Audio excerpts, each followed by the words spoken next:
Bueno, ahora vamos a partir ya del foro en sí.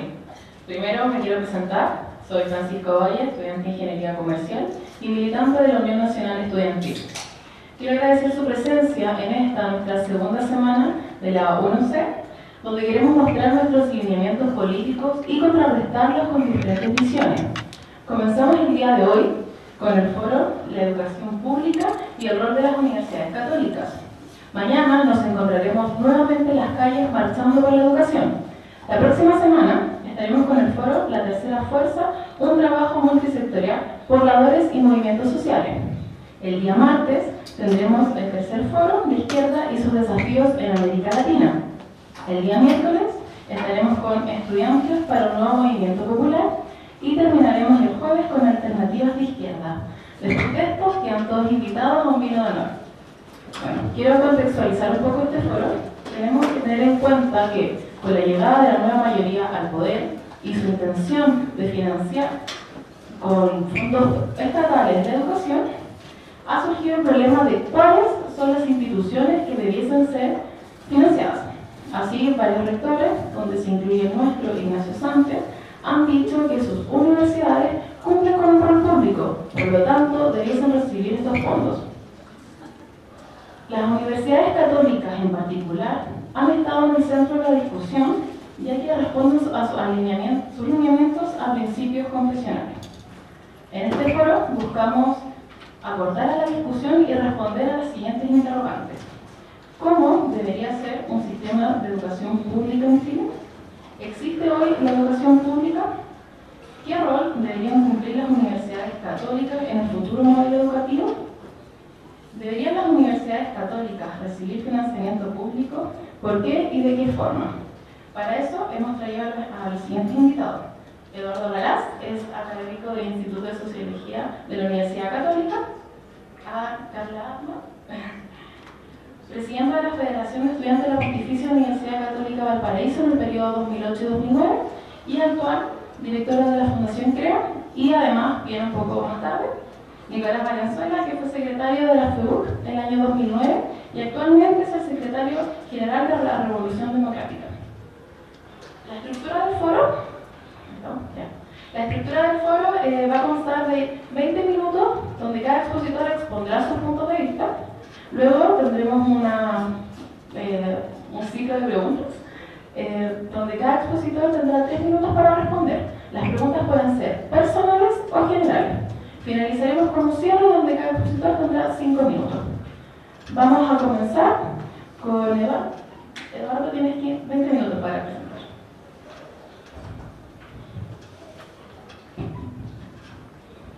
Bueno, buenas tardes, muchas gracias por la invitación.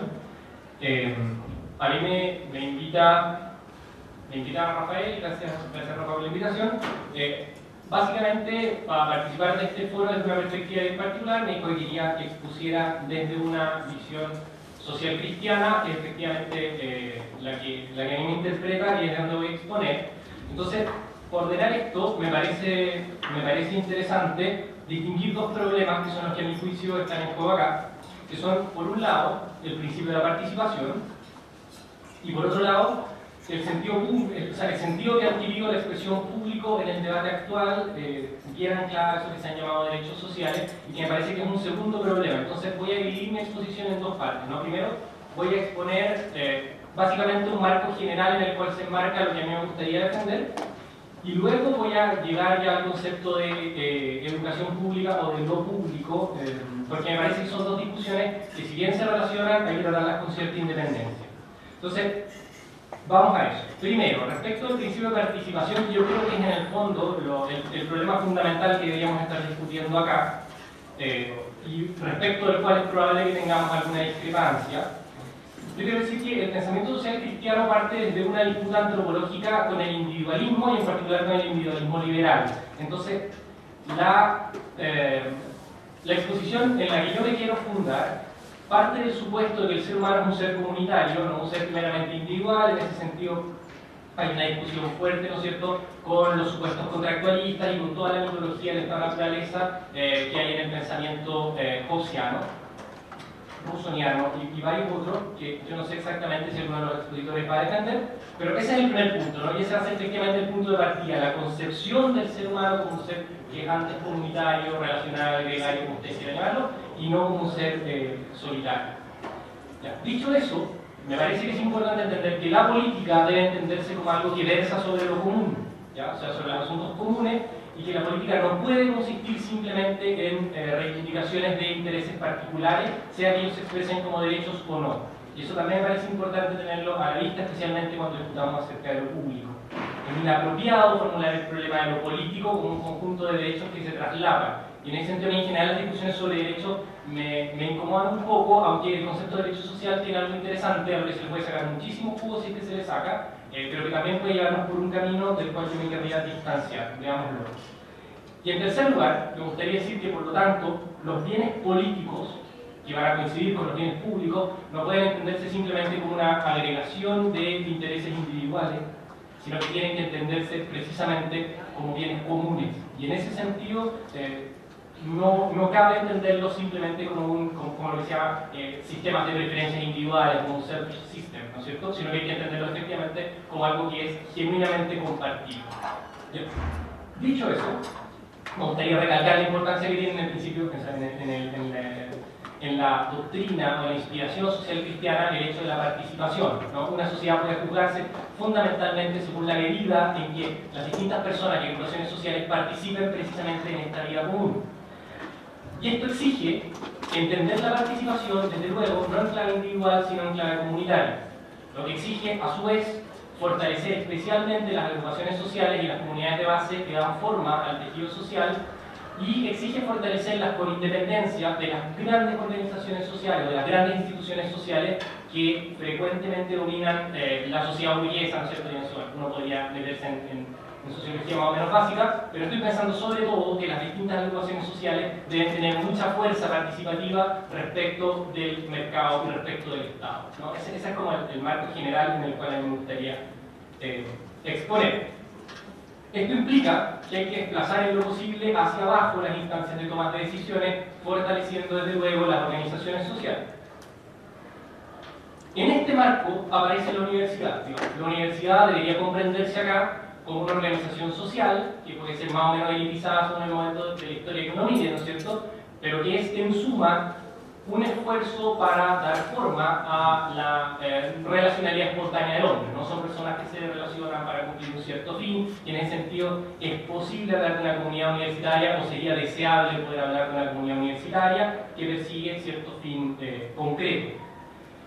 Y es importante recalcar que para que la participación sea realmente efectiva, la universidad no puede ser cooptada por criterios que le pertenezcan a estas dos grandes instituciones de las que estoy hablando, que son, de un lado, los criterios del mercado, de otro lado, los criterios del Estado. Y es que efectivamente los criterios que brinden en la universidad sean los criterios que la propia comunidad universitaria reconoce, ¿no? Y en ese sentido es necesario que cada una de estas organizaciones tenga una relativa autonomía. Y esa relativa autonomía es relativa, o sea, relativa por autonomía en el sentido que tiene que ser en alguna medida autogestionada, ¿no? Tiene que ser en alguna medida un espacio social en que se entienda, digamos, que no puede haber una intervención demasiado radical desde arriba, pero esa autonomía tiene que ser relativa porque, desde luego, tiene que ordenarse al bien común, ¿no? O sea, esa relativa autonomía no implica que la institución en cuestión pueda hacer lo que quiera, sino que tiene que tener un sentido público. Y aquí empezamos a vincularnos ya con la segunda parte de la exposición. Sentido público es una expresión sumamente compleja, porque el concepto de lo público, desde luego, ha variado muchísimo a lo largo de la historia y varía mucho según el autor a quien uno estudie, pero me parece que una forma muy apropiada de distinguir aquello que nosotros llamaríamos sentido público respecto a lo que no tenga sentido público es que entienda que su vocación es precisamente su contribución al bien común y no la persecución de intereses particulares o de beneficios particulares.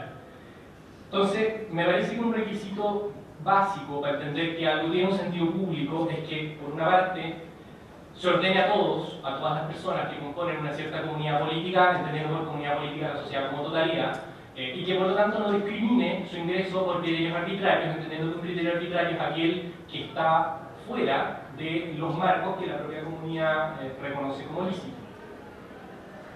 Y desde luego algo que tenga un sentido público en estos términos, o sea, que entienda que su vocación es de bien común, tiene que tener ciertos criterios básicos de justicia, donde me parece, digamos, de respeto a la justicia natural, lo cual me parece importante reconocer, por lo pronto, respeto a las condiciones laborales justas, derechos de asociación, etcétera, que son cosas en las que efectivamente yo tendría la atención puesta al momento de evaluar la publicidad, tendría publicidad como el carácter de lo público de una de estas instituciones. Y desde luego, desde la perspectiva que a mí me gustaría defender, entender que algo está ordenado al bien común implica entender que todos los bienes que son por naturaleza comunicables tienen un destino universal, ¿no? Y que la apropiación particular que se hace de los bienes tiene como única finalidad poder precisamente garantizar este destino universal de los bienes. O sea, el derecho de propiedad sobre las cosas, siendo un derecho humano natural, ¿no es cierto?, está ordenado precisamente a permitir que el destino universal de los bienes sea algo que se realice. Ese es el marco general, para mí, de por qué es importante esto, ¿no? Porque garantizar la participación social implica garantizar que las distintas comunidades humanas puedan participar de su propio desarrollo, y eso implica que estén de alguna manera abstraídas a los criterios que se les pueden imponer desde arriba. Ahora, esto se vuelve muy problemático cuando uno trata de dilucidar el sentido que ha adquirido el concepto de lo público en el debate de la educación, porque yo les confieso que hablar de educación pública es un concepto que a mí en el mejor de los casos me parece redundante y en el peor de los casos me parece simplemente carente de sentido. Porque decir que existe algo así como una educación pública implicaría, tácitamente, ¿no es cierto?, si creemos en las distinciones del lenguaje humano, que existe también algo así como una educación privada, cosa que yo rechazo. No me parece factible pensar en que puede existir algo así como educación privada. Digamos, en sentido estricto, toda educación debe ser pública, precisamente porque lo que en la educación acontece son ciertos bienes que son por su naturaleza comunicables, que versan sobre la vida común, son bienes políticos y por lo tanto tienen que entenderse como bienes comunes. Y si son bienes comunes, no pueden entenderse como privados, en el sentido que no es posible pensar que una institución de educación pueda efectivamente seguir siendo una institución de educación, seguir dedicándose a un bien que es en esencia comunicable, y no obstante abstraerse a los criterios que graban lo público. Entonces, me parece aquí que lo fundamental es definir términos, ¿no? O sea, ¿qué entendemos cuando hablamos de lo público? Y a mí me parece acá importante distinguir algo así como lo que podríamos llamar un sentido genético del concepto público, o sea, referido a su origen, en que se tiende a identificar lo público con lo estatal, ¿no? Sería público aquello que pertenece al Estado, o sea, son públicas las cosas en razón de su origen, respecto de lo que es público en su destino, ¿no? O en su focalización, o en su vocación. O sea, es público aquello que se ordena a la totalidad de los seres humanos que componen una comunidad política. Y yo me inclino por esta segunda acepción, entender lo público como aquello que se pone a disposición de todos, y no como aquello que le pertenece a una entidad que presuntamente nos representa a todos, porque sabemos bien que las dos grandes instituciones de la sociedad burguesa, nuevamente, Estado y mercado, presuntamente responden a la totalidad de los seres humanos, ¿no es cierto? O sea, coincidirían con la comunidad política, pero en la realidad no tienden a no coincidir con la comunidad política, ¿no? Porque tienden a ser cooptados por grupos que tienen poder en distintos planos, ¿no? En el caso del mercado autorregulado, del sistema económico capitalista, el mercado, si bien en principio todos participamos de él, es cooptado por quienes tienen acceso a riqueza, y en el caso del Estado burocratizado, el aparato del Estado es cooptado por quienes tienen la facultad de participar, que en una sociedad como la nuestra son ciertos partidos políticos.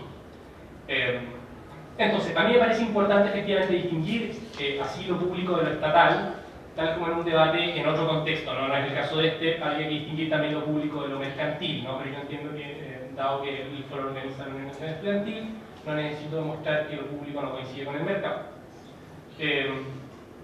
Pero sí me parece importante hacer ver que lo público debe distinguirse de lo estatal, porque cuando el Estado monopoliza el espacio público lo desintegra. Y en ese sentido, me parece que tanto las argumentaciones importantes exponentes de la sociología, dígase Habermas, estoy pensando en Roger Chartier, estoy pensando en la Hannah Arendt, son personas que ilustran precisamente que el espacio público no puede ser simplemente organizado burocráticamente, porque en ese caso el Estado atrapa, digamos, el espacio público y lo limita precisamente contra la participación de las organizaciones sociales de base, ¿no? Y eso, desde mi perspectiva, es algo bastante nocivo. Entonces, el rol de las organizaciones sociales tiene que ser imprescindible y no puede ser inventado desde arriba, sino que tiene que emanar efectivamente desde abajo, siguiendo desde luego la misma aprehensión que expresé al principio. O sea, esto es una autonomía que tiene que ser relativa, tiene que ser efectivamente ordenada bien común, y en ese sentido la autoridad política, que en la modernidad está anclada al Estado, tiene todavía un rol muy importante que decir, ¿no? No se trata simplemente de que cada uno haga cualquier cosa. Bien, entonces, me parece que lo público puede, en este caso, caracterizarse por estas dos cosas. Por un lado, que tiene que ser inclusivo, o sea, no excluir a nadie según criterios arbitrarios, estar verdaderamente orientado a todos, a la totalidad de una comunidad política, y en ese sentido el concepto clásico de bien común me parece sumamente útil. Y simultáneamente tiene que entender que su vocación es de bien común y no de interés particular.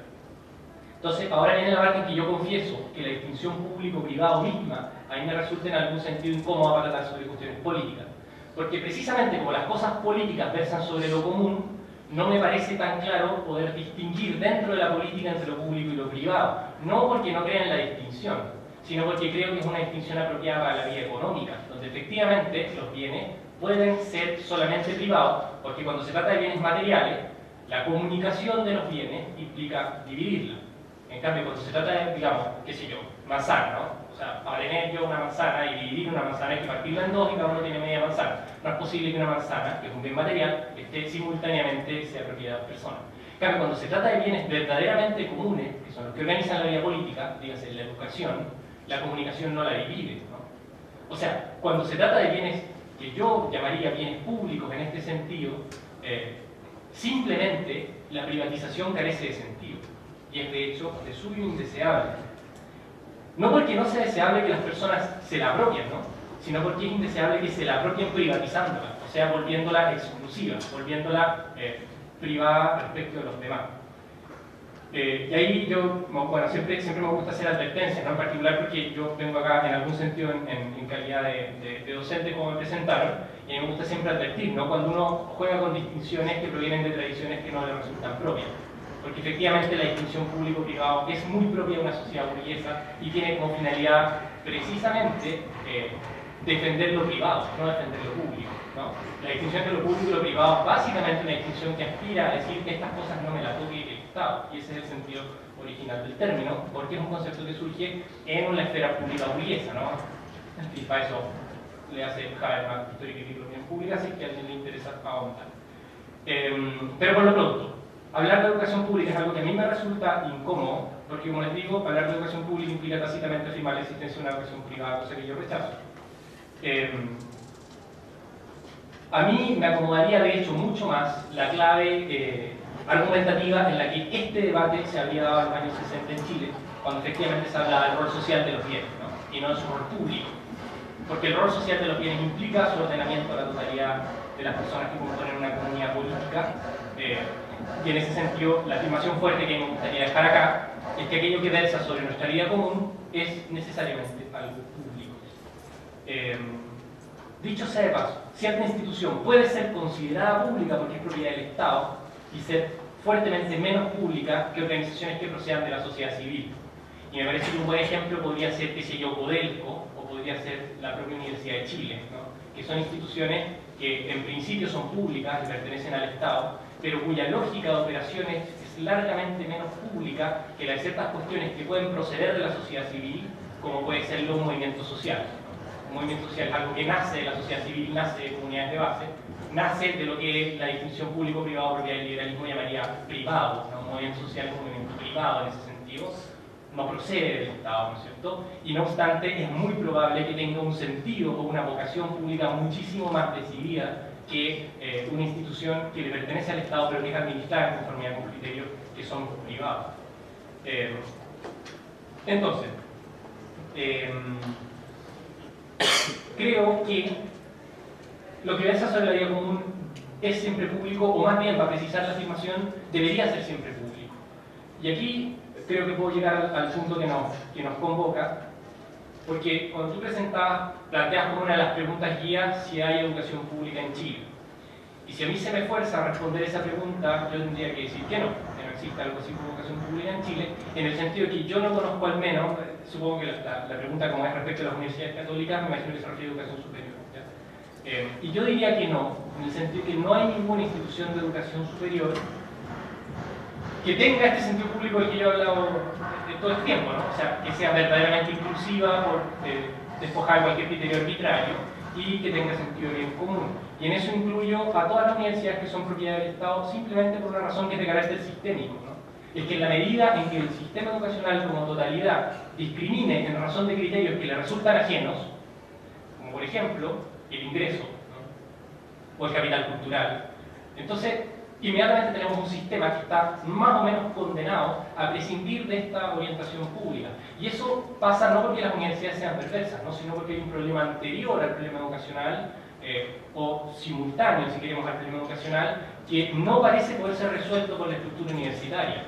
Porque se podría intentar que las universidades contribuyeran a resolver el problema, pero por lo pronto, mientras uno tenga una educación segregada según criterios, por ejemplo, económicos, naturalmente la educación va a ser provista no para la totalidad de la comunidad política, sino para aquellos que tuvieron la suerte de nacer en un contexto y desarrollarse en un contexto que les permitiera formar parte de esa élite, digamos, que goza del bien educacional, bien que en estos términos no es estrictamente público. Entonces, bueno, me parece a mí que cualquier criterio que sea externo al proceso educativo tiene un problema ahí, ¿no? Entonces, para cerrar la exposición, se me pregunta por cuál es el rol de las universidades católicas. Y yo diría, el rol de las universidades católicas es simplemente el rol de cualquier institución de educación superior, sea o no sea católica, digamos, o de cualquier proyecto educativo, que es entender que su vocación debe ordenarse al bien común y no a la persecución de intereses particulares, y que efectivamente tiene que ser inclusiva según estos criterios. O sea, toda universidad, la Universidad Católica desde luego, pero cualquier universidad, a mi juicio, debería hacer el esfuerzo permanente por disponer todos los medios que tenga a su haber para evitar que criterios externos al proceso educacional interfieran en la composición, digamos, de la comunidad universitaria, y entender que su finalidad no puede ser nunca la persecución de intereses particulares, sino siempre la búsqueda del bien común. Y las universidades católicas tienen una particularidad acá que es interesante, y es que la universidad, o sea, la Iglesia Católica como tal, nunca debería entender que lo suyo sea la persecución del interés particular suyo, ¿no? Porque la Iglesia Católica entiende, desde su doctrina social, digamos, expresado explícitamente, que su interés particular nunca puede separarse del bien común, ¿no?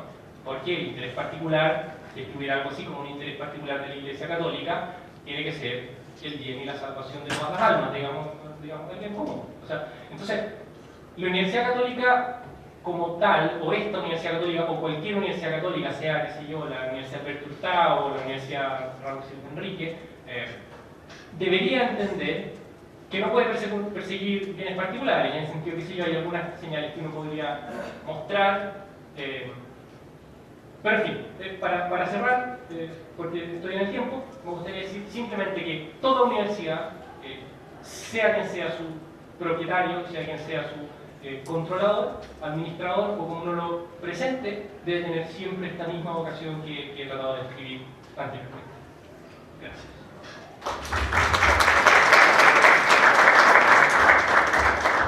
Gracias, Eduardo. Le quiero dar la bienvenida a Nicolás.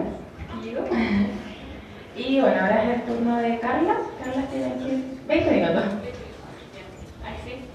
Bueno, en primer lugar agradecer a los militantes de la Unión Nacional Estudiantil por generar esta instancia y haber realizado esta invitación a la Fundación CREA. Y bueno, el debate que acá se nos invita a desarrollar y lo que vamos a plantearles es también producto de una reflexión colectiva y por tanto todo lo que les voy a señalar acá va a representar parte de un trabajo que estamos empezando a desarrollar e impulsar por parte de la Fundación, y también los vamos a dejar invitados a que sigan viendo algunos de los elementos que queremos aportar a este amplio y profundo e importante debate que se está dando en Chile hoy día.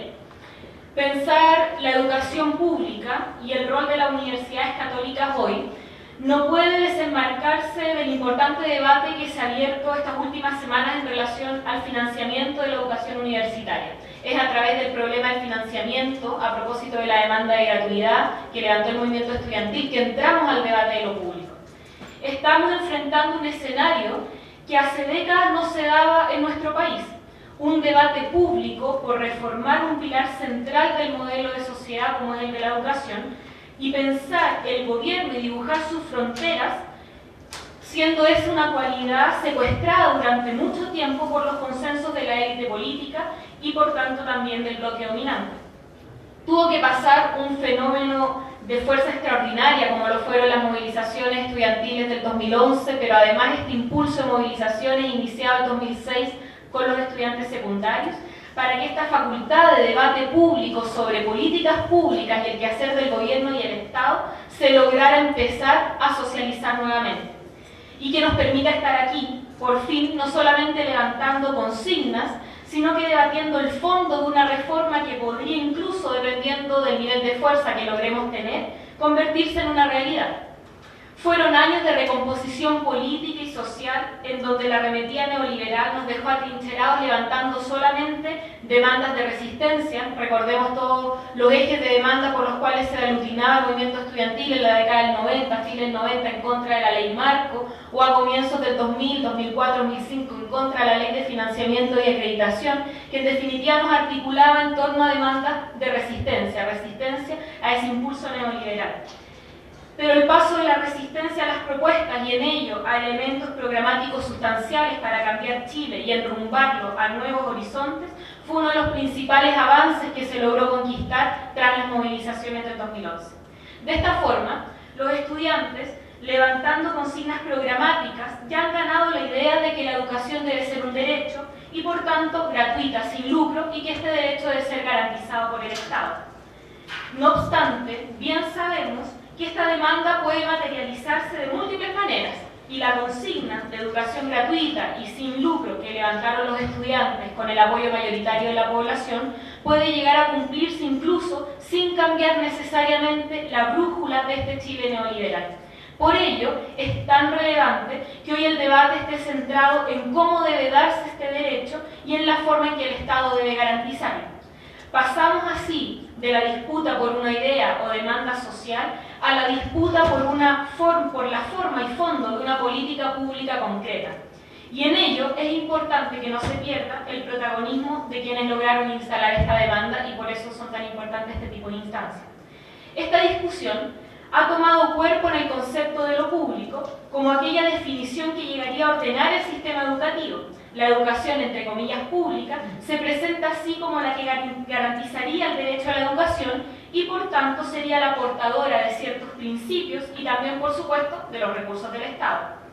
Lo primero a constatar, y ahí compartiendo algunos de los elementos que recién se plantearon en la ponencia anterior, es que la discusión y la relación con el planteamiento de lo que es o no es público es bastante compleja y ambigua, y por lo tanto, que sea el eje ordenador también es sumamente complicado para este debate. La diversidad de la definición de lo público va desde la crítica liberal al concepto, definiéndolo como el ámbito de la autoridad y por tanto como una tiranía sobre la libertad individual, pasando por aquellos que le entregan a lo público la condición de ser el espacio que vela por la diversidad, por el bien común o por incluso también los intereses generales o la suma de los bienes individuales, o también entendiendo lo público como la homologación a lo estatal. Cada definición trae consigo una forma diferente de pensar cómo se debe operar desde el Estado y en este caso la relación que el Estado debe tener con la educación, ya sea justificando la entrega de recursos estatales a universidades privadas sin ninguna condición, estableciendo un fuerte marco regulatorio como condición para entregar fondos privados o simplemente no considerando las universidades privadas dentro de lo que se llamaría educación pública y homologando directamente lo público con lo estatal. Por tanto, nosotros partimos y creemos que es necesario iniciar este debate asumiendo que lo público como concepto no es unívoco ni estático, sino variable y que su definición depende abiertamente de los intereses de cada grupo o clase en un determinado contexto y que por lo tanto está en disputa lo que vamos a dotar de contenido en este concepto de lo público. Siendo así, muchas veces que lo que se denomina como comillas interés general no termina siendo más que los intereses del bloque dominante disfrazados de intereses generales, acogiendo a veces también alguna demanda o demandas de los sectores subalternos. En base a lo anterior, nuestra primera afirmación, por tanto, es que no basta con definir o basarse en el concepto de lo público para entrar a discutir cómo se va a garantizar este derecho a la educación, siendo urgente que comencemos desde ya a dotar el contenido de lo público de elementos claros para definirlo. Si no avanzamos en dicha senda, el debate actual terminará secuestrado en subterfugios argumentativos que, en definitiva, tal como lo constatara Alberto Mayol en sus críticas y debates con el rector de la Universidad, Diego Portales, terminarían siendo argumentos que lo único que buscan es ser baterías para poder argumentar cuánto dinero se necesita para cada uno de los espacios universitarios. Para nosotros, detrás del actual debate por la definición de lo público, se da un debate por la forma que debe adquirir el Estado en la reforma de la educación, forma que en definitiva se juega en qué tan abierta va a ser la educación al mercado o no, qué tan democrático va a ser su proyecto educativo y el sistema de decisiones internos de cada plantel universitario, y qué tan heterogénea va a ser la composición de la matrícula, entre otros temas. Y esto es importante porque, como ya dijo Gramsci, la forma que toma el Estado y las ideas que lo rigen son centrales en la conducción o hegemonía sobre la sociedad civil, tal como ya se han dado cuenta, al parecer de mejor manera que los sectores de izquierda, la derecha en este país.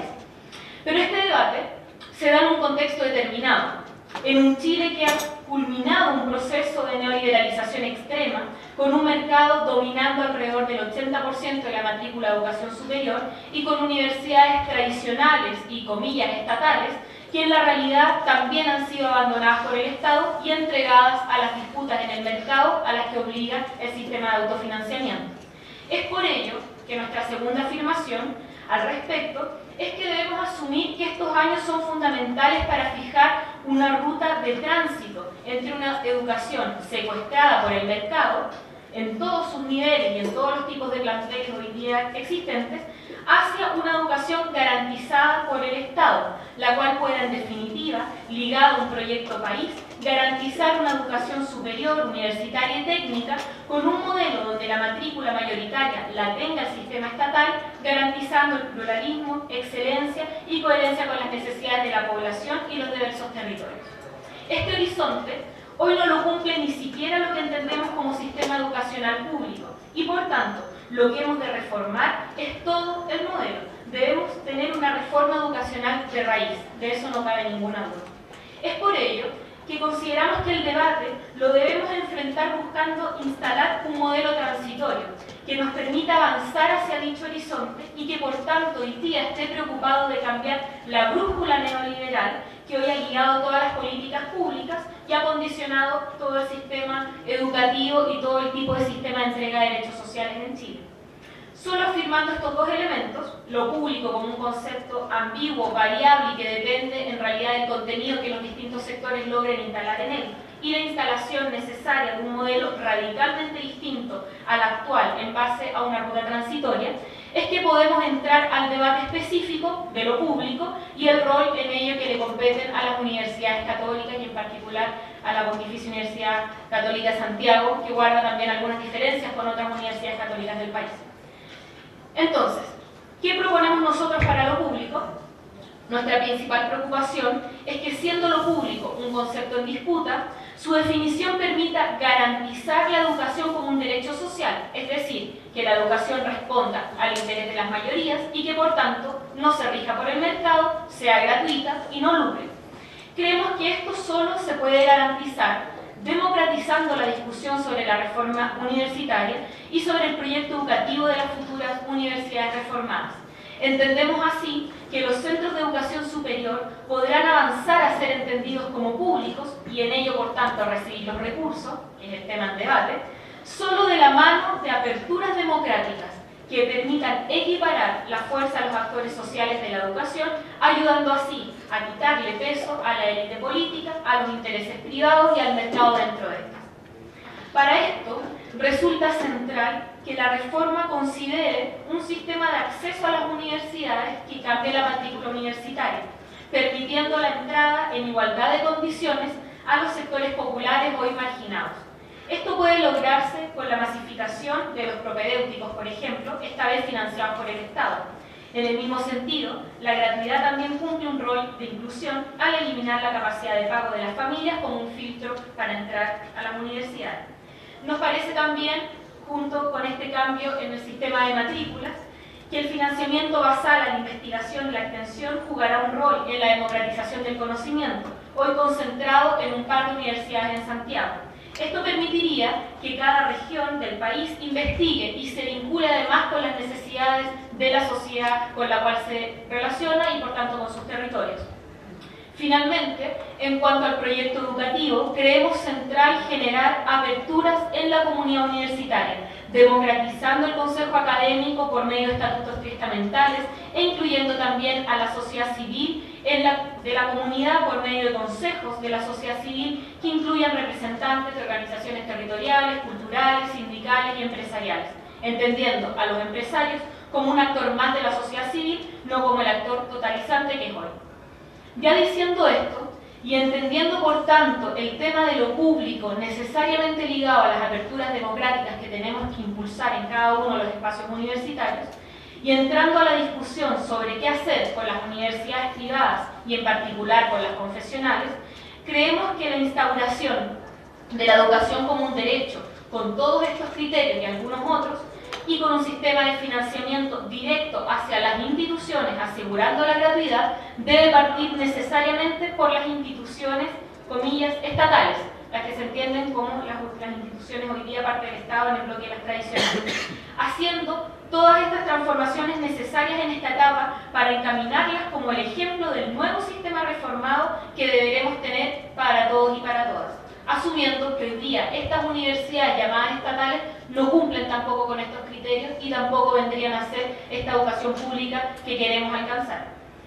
Esto no significa que en este periodo de transición hacia un nuevo modelo de educación no se deban financiar universidades privadas y católicas, pero para ello estas deberían decidir acogerse a un modelo de gobierno universitario democrático cumpliendo con todos estos criterios. El Estado no puede financiar la exclusión ni entregarle recursos a grupos controladores, ya sea la exclusión de grupos de la sociedad por medio del acceso o de la comunidad universitaria en la discusión del proyecto educativo. Se acogen a la normativa de aperturas democráticas que debieran discutirse, afianzarse y profundizarse en este proceso de discusión del proyecto educativo en el Parlamento y en la sociedad, o simplemente no podrán recibir recursos del Estado.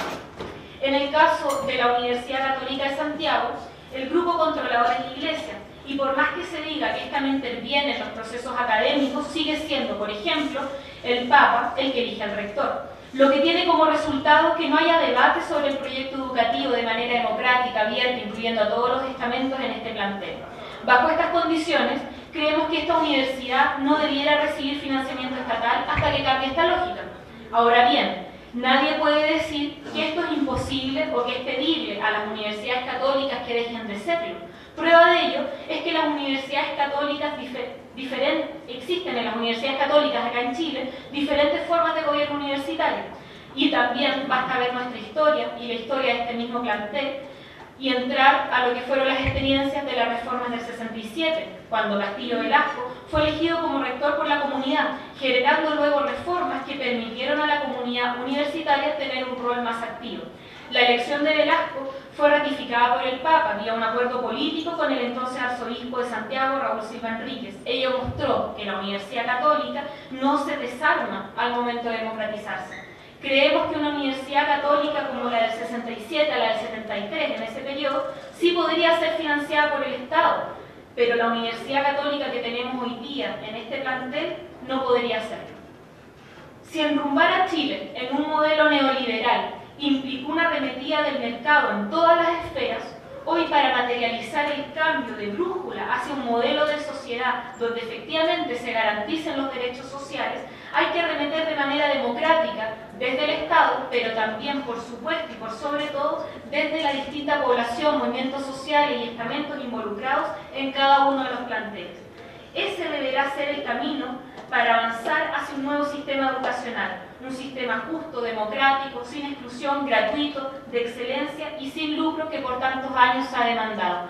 En definitiva, nosotros consideramos que debemos entender que tenemos que atravesar por un periodo de transición en donde todos los planteles universitarios, en la medida en que podamos acordar con una participación importante de los movimientos sociales y en particular del movimiento estudiantil que permitió que llegáramos a este debate, definiendo lo que entendemos como esta educación pública alcanzar, fortaleciendo y robusteciendo un sistema ejemplar ya reformado de una educación pública hacia la cual avanzar, un periodo de transición en el cual todos los planteles que no cumplen con estas características, incluyendo la Universidad Católica, puedan avanzar hacia aquello para acercarnos a este nuevo modelo educacional que tanto necesitamos acá en Chile.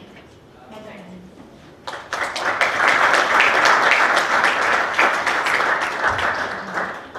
Muchas gracias, Carla. Ahora corresponde el turno a Nicolás Valenzuela. Nicolás, ¿tienes 20 minutos para exponer?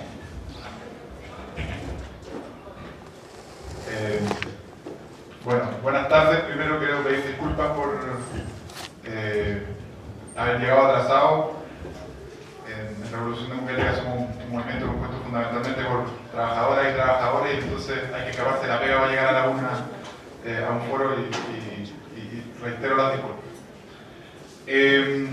Bueno, a mí me gustaría dividir la presentación en cuatro, tratando de abordar 5 minutos cada aspecto o tal vez menos. Primero hablar un poco del aspecto estratégico-táctico, porque a mí me da la impresión de que en el movimiento social chileno, en los últimos años, y también yo diría en ciertos sectores del espectro político nacional, hay algunos puntos de coincidencia bastante importantes, pero hay muchas diferencias hoy día estratégicas, identitarias y por supuesto tácticas.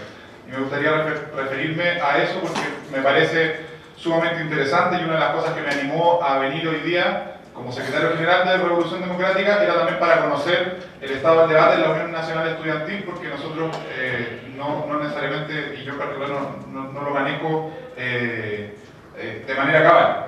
Segundo, hablar un poco de la definición de lo público. Tercero, hablar de la Iglesia Católica y particularmente de la Universidad Católica. Y finalmente poner un caso someterlo a debate, exponerlo sobre la mesa, un caso contingente que tiene que ver con la discusión de los últimos días respecto a esta especie de figura del interventor dentro de las universidades, que fue la primera propuesta de legislación que conocemos del actual gobierno.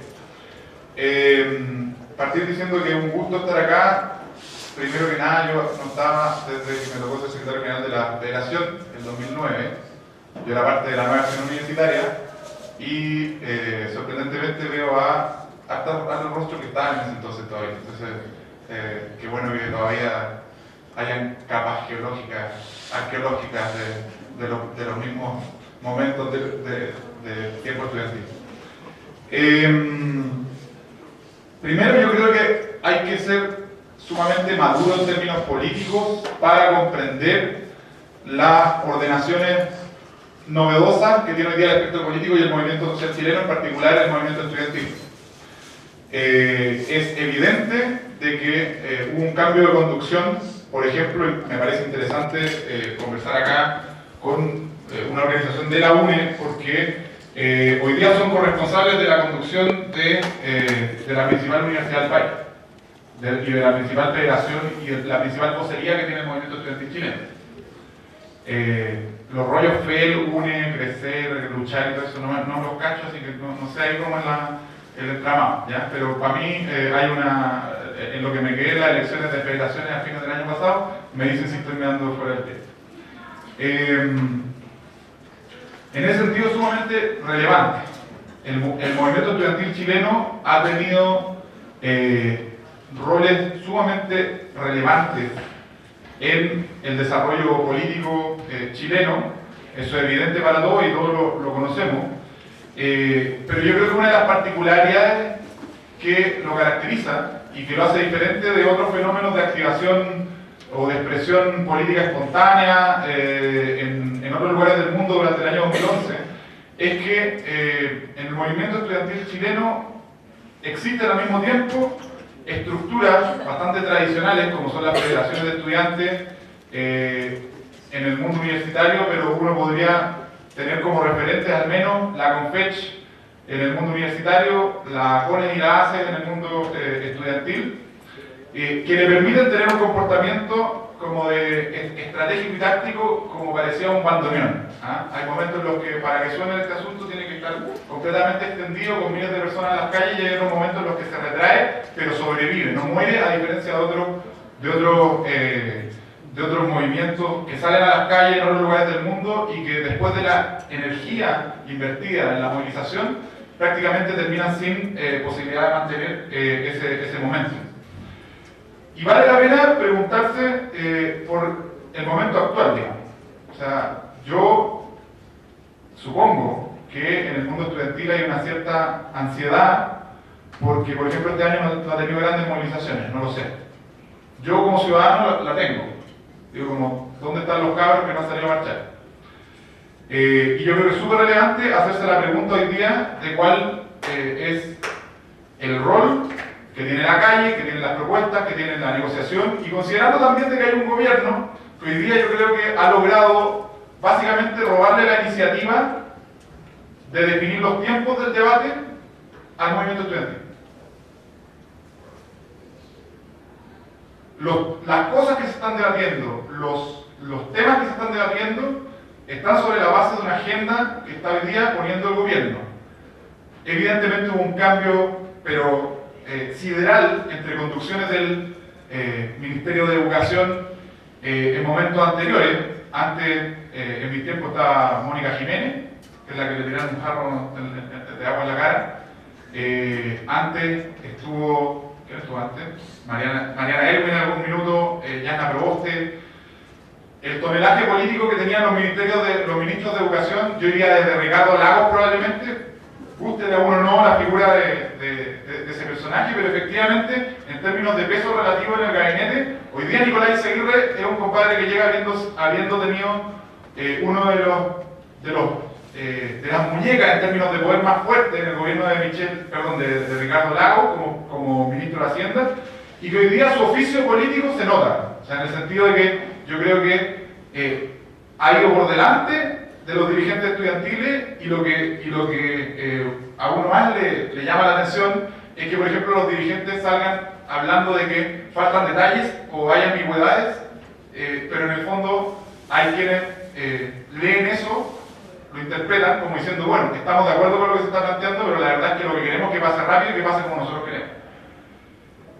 Y ahí yo creo que la clave son los tiempos. Creo fundamental que el movimiento estudiantil retome protagonismo en los tiempos de la agenda, porque si no, las reglas del juego las están poniendo otros. Y eso me gustaría dejarlo puesto acá, porque la conducción de la Federación de Estudiantes de la Universidad de Chile en particular, y entiendo que la correlación de fuerzas no es despreciable en cuanto a las federaciones estudiantiles que están representadas en la CONFECH. Hoy día se necesita una hoja de ruta más clara. Lo que hemos visto en el último tiempo es un proceso de aceleración, yo creo de eso, pero muchos hubiéramos esperado que partiera antes. Lo segundo tiene que ver con la forma de hacer políticas públicas en Chile. Yo creo que por un tema ni siquiera es de los esfuerzos que vamos a compartir todos con barrer con el neoliberalismo, sino que es simplemente la experiencia después del Transantiago, que es que las grandes reformas no se pueden hacer con una metodología de políticas públicas que no incorpora a los afectados y que no incorpora no solamente la mirada de la tecnocracia estatal, sino que también entiende el rol que para la sostenibilidad de cualquier reforma estructural tiene que incorporar una participación activa de los representantes de la sociedad civil que están involucrados, pero también de la ciudadanía en general, y ser mucho más abiertos en ese sentido. La forma en que se va a generar cualquier tipo de diálogo, yo creo que es evidente que lo tiene que haber. O sea, hoy día no está Piñera al frente, hay otro gobierno. Eso no quiere decir que haya que entregarle ningún tipo de cheque en en blanco, pero evidentemente, como ha quedado demostrado en estos meses, va a ser un gobierno que en lo discursivo le va a exigir mucho más en cuanto a diferenciarse al movimiento estudiantil, y por lo tanto hay que tener una claridad muy grande respecto a cuáles son esas reglas del juego, las cuales se van a generar algún tipo de contacto o no va a haber contacto, o cuál va a ser el rol, por ejemplo, de las organizaciones estudiantiles, pero de muchas otras más organizaciones. Yo lo digo esto con toda responsabilidad. Nosotros como Revolución Democrática no somos parte de la nueva mayoría, pero sin embargo hemos establecido una estrategia de colaboración crítica con el actual gobierno en la materia que a nosotros nos interesa, particularmente buscar influencia en cuanto a la posibilidad de realizar una asamblea constituyente en Chile para una nueva constitución y en relación a la reforma educacional. Entonces, nosotros efectivamente tenemos militantes hoy día que están siendo parte del equipo del ministro Eizaguirre, y eso no quiere decir de que el gobierno esté blindado respecto a las críticas que nosotros podamos hacer, de hecho es todo lo contrario, pero lo digo con toda responsabilidad. Yo creo que hoy día el gobierno se robó la agenda y el movimiento social tiene que ser capaz de, por lo menos, competir en los tiempos. No sé si es posible con todos los recursos que tiene un gobierno, en verdad, robarle la agenda completamente, pero claramente hay que tener un equilibrio un poco más justo, y eso solo depende de las estrategias y tácticas del movimiento estudiantil. Bueno, yendo al tema de lo público, hay tres definiciones o dimensiones en las que, en términos conceptuales, se hacen aproximaciones al tema de lo público, ¿verdad?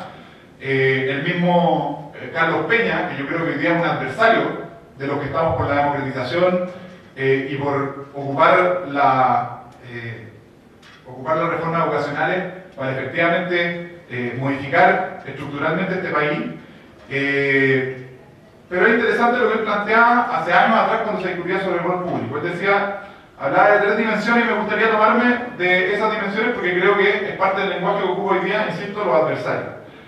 Él hablaba del espacio público como el espacio fuera del mercado, donde por aquí algunos compañeros han mencionado la óptica neoliberal que nos impone decir de que, por ejemplo, una cooperativa o cualquier tipo de esquema de autogestión que nos incorpora el lucro como motor es parte del mercado porque simplemente hay algún tipo de transacción, por ejemplo, económica, o hay algún tipo de propiedad que no es la estatal. Y evidentemente hay que salirse de esas distinciones, pero una alternativa es decir, está por fuera del mercado, eso es lo público. Lo segundo es hablar de el espacio de convivencia plural. El mismo Peña hablaba de los ejemplos de Baudelaire y todo este rollo de, por ejemplo, un café, un espacio donde se debaten ideas o espacios que resultan importantes en el intercambio republicano, por así decirlo, que son evidentemente de propiedad privada.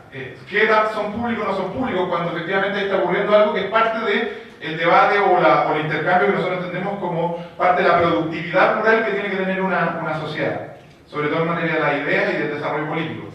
Y finalmente, algo que yo creo que es súper relevante, que es el proyecto emancipatorio que se construye desde el Estado.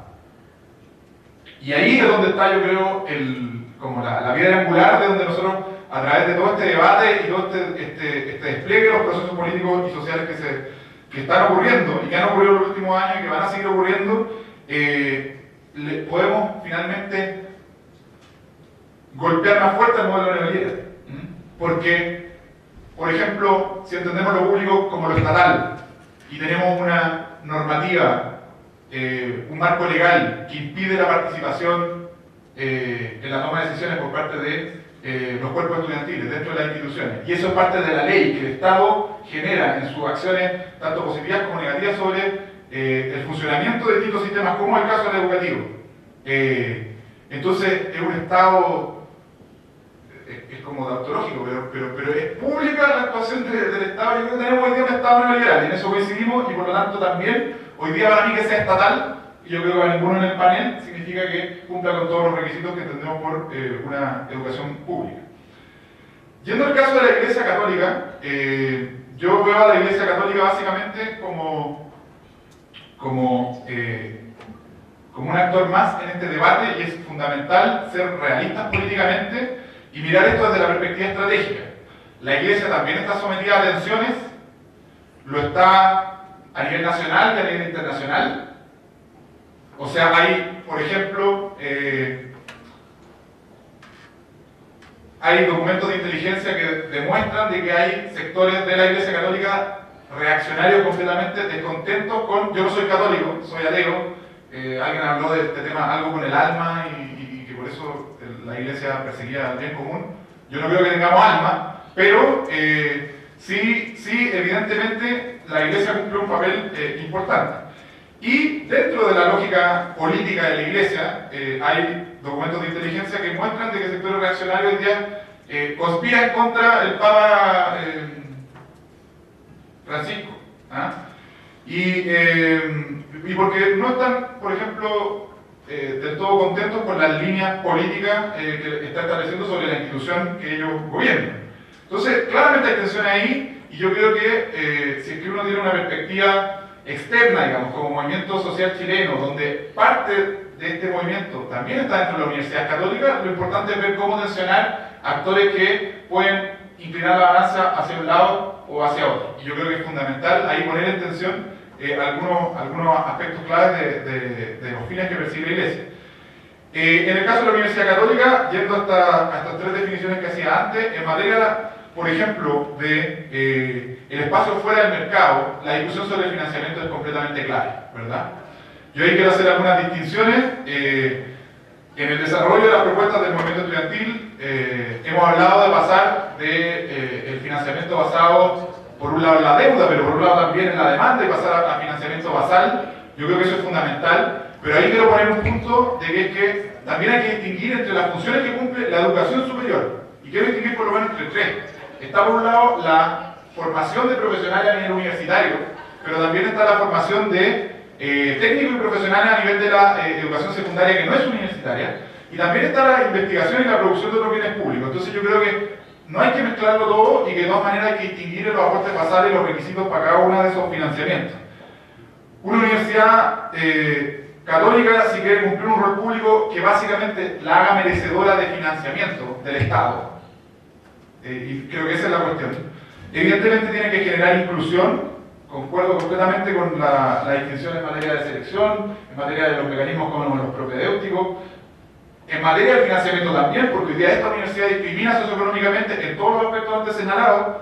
Segundo, tiene que garantizar pluralidad. Esta universidad se llena la boca hablando de libertad de cátedra, pero sin embargo, por ejemplo, ¿qué es lo que pasa con la posibilidad de contar con un estatuto docente universitario? Con que el desarrollo académico de las universidades no dependa de, por ejemplo, exigir el bautismo a los decanos, o exigir que estén casados por la iglesia, o no sé, bueno, no sé qué tipo de cosas. Yo soy profesor de esta universidad. Soy profesor auxiliar ¿cómo se llama? Profesor de Instructura adjunto en la Facultad de Arquitectura, y tuve que firmar la declaración de principios de la universidad. Y la verdad es que, reconociendo como todo lo poco prolijo que puede ser, decidí no leerla porque sabía que quería ser profesor, y la verdad es que si la leía no le iba a firmar, entonces la firmé sin leerla. Pero se establecen ahí una serie de restricciones que yo creo que simplemente son completamente inaceptables. Cada uno de sus aspectos, por ejemplo, qué nivel de discriminación respecto a la idea hay en la Facultad de Derecho, en cuanto a los profesores, en cuanto a los estudiantes, qué libertad hay en materia de publicaciones, por ejemplo, entendiendo que hay un componente de la ética que tiene que ser normado, y eso ocurre en cualquier universidad pública o privada en todo el mundo. Pero claramente ahí hay una serie de requisitos que hoy día la Universidad Católica tiene que modificar para poder acceder a ese financiamiento. Es evidente. Ahora, el asunto está en las posturas que se establecen, y vuelvo a la parte de la estrategia, porque a mí me preocupa cuando tenemos, por ejemplo, una dirigencia estudiantil que plantea derechamente, por ejemplo, la presidenta de la Federación de Estudiantes de la Universidad de Chile, la universidad como la Universidad Católica simplemente no deben recibir financiamiento, y solamente la universidad de propiedad del Estado. Yo no estoy de acuerdo con esa afirmación. Y no estoy de acuerdo porque, para quienes nos hemos sacado la cresta en los componentes del movimiento estudiantil, por ejemplo, adentro de estas instituciones, a pesar de todo, es evidente de que esta es una oportunidad para transformar radicalmente las instituciones por dentro. Y cuando nosotros admitimos en el discurso, y yo sé que esa fue una materia polémica entre las dos vocerías de la Federación de Estudiantes de la Universidad de Chile y la Universidad Católica, cuando admitimos el no incorporar esta oportunidad de transformación en los discursos que dominan dentro del movimiento estudiantil, estamos perdiendo una oportunidad. Y lo que puede pasar es o que la defensa reaccionaria del modelo tal como está termine ganándonos y por lo tanto perdamos todos los aliados que podemos tener dentro de la misma Universidad Católica, y me cuento como un profesor dentro de eso. O que, por ejemplo, el mundo se establezca un mundo paralelo, tal como ocurre en la educación secundaria, donde las instituciones públicas son para los sectores más pobres de la sociedad y se termina generando un nivel de focalización en el que básicamente se generan guetos educativos y terminamos teniendo universidades que solo cumplen, por ejemplo, con acoger a los grupos más de menores ingresos de la población, pero que subsista una educación de élite completamente pagada de manera privada y que sea la que produce la mayor cantidad de conocimiento y la que, por lo tanto, tiene un nivel de poder importantísimo dentro de la economía y dentro de la sociedad y el desarrollo político chileno. Entonces, yo creo que esta es una oportunidad de transformación de la Universidad Católica, por ejemplo. Y eso tiene que entenderse así, y creo que cuando se admiten discursos como el de la presidenta de la Federación de Estudiantes de la Universidad de Chile, así tal cual, estamos mal. Es distinto cuando uno hace el matiz, avanza un poco, hace otra iteración sobre el argumento y dice, así como está, no debiera recibir financiamiento, pero eso es distinto. Yo quería poner ese punto.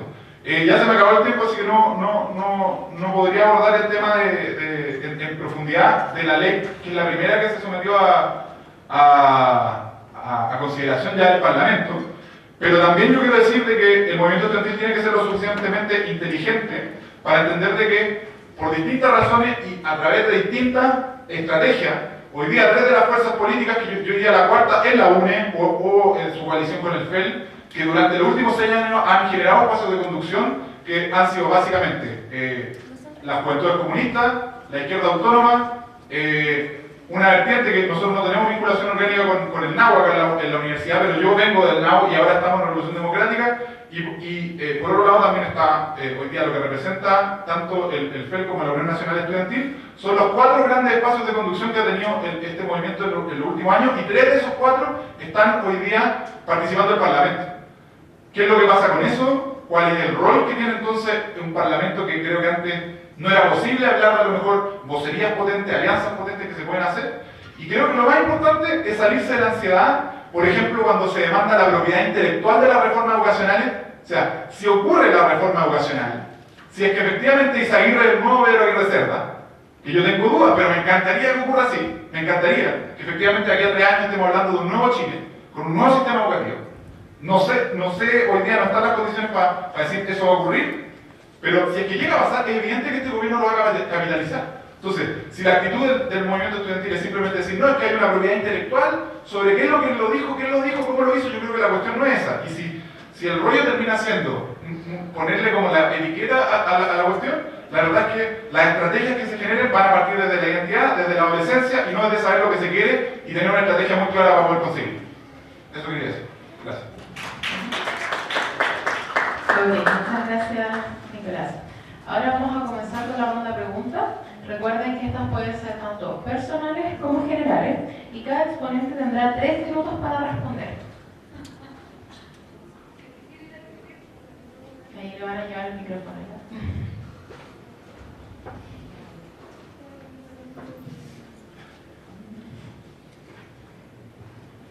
Gracias. Bueno, gracias a los por la exposición. Y mi pregunta va para Nicolás. Nicolás, creo que en tu exposición nunca escuché alguna definición o definición sustantiva de lo que es autonomía universitaria. Pero sí escuché de que la universidad, a mi juicio, tenía que generar 3 tipos de cosas. Primero, conocimiento científico técnico para la sociedad, profesionales técnicos y profesionales universitarios. Mi pregunta es, ¿en qué medida eso nos apunta a un capitalismo académico mirado desde una perspectiva estatal? Porque al parecer en tu exposición te preocupaba profundamente de que la universidad no estuviera cooptada por grupos de intereses interiores ni exteriores. Pero ¿en qué sentido? Eso que es pura generación de bienes públicos va en contraposición a lo que una universidad también debería tener como bienes propios, y que es la examinación del conocimiento científico y de sus condiciones de posibilidad o la búsqueda de la verdad en último término. ¿En qué medida entonces estas 3 aristas que tú presentas no son nada más que una extensión del capitalismo académico en términos de favorecer al Estado y también sus intereses? A ver, yo creo que la clave está en entender cuál es el rol que se le entrega al Estado en un en una idea de sociedad y particularmente de desarrollo político y social para avanzar hacia ese modelo de sociedad. Y si tú a mí me preguntas si es que lo que hay que hacer hoy día en Chile es limitar la autonomía universitaria, sí, hay que limitar la autonomía universitaria. Y hay que decirlo sin ninguna reserva, porque si no estamos hablando de un debate que es falso.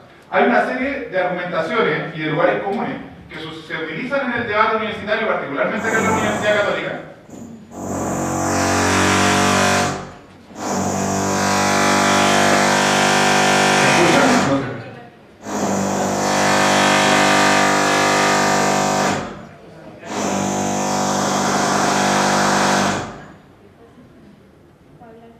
Ya, perdón. Puedo sumar esos minutos a mi tiempo.